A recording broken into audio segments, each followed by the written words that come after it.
وبركاته. كيف حالكم يا متابعين؟ إن شاء الله طيبين. بسوي معاكم اليوم مكرونة باللحمة المفرومة بخلطة البشاميل.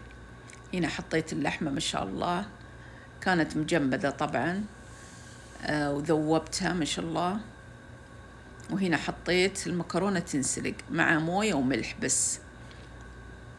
وهنا اللحمة المفرومة ما شاء الله استوت عندي، وحطيت عليها فلفل رومي.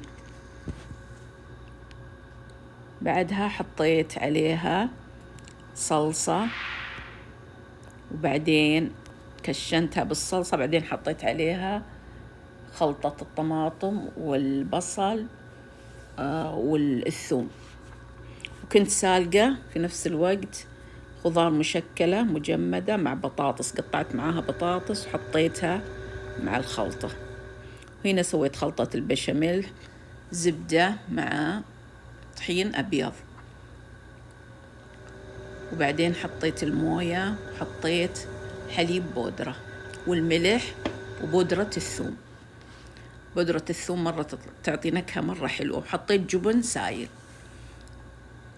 وأحركها ما شاء الله لحد ما تستوي. وهنا خلاص فرشت الصينية بشوية بشاميل، وحطيت المكرونة، طبقة المكرونة الأولى. بعدين حطيت ما شاء الله بعد نفس الشيء بشاميل.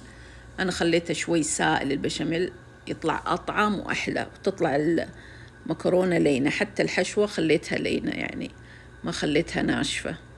وهنا ما شاء الله صفيت الحشوة على كامل الصينية.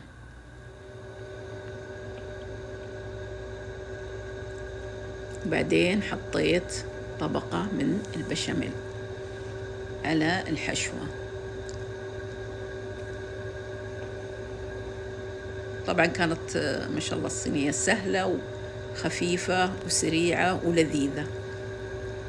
لما تكثرين الصوص وتكثرين الحشوة تطلع مرة لذيذة. بعدين حطيت جبن شيدر.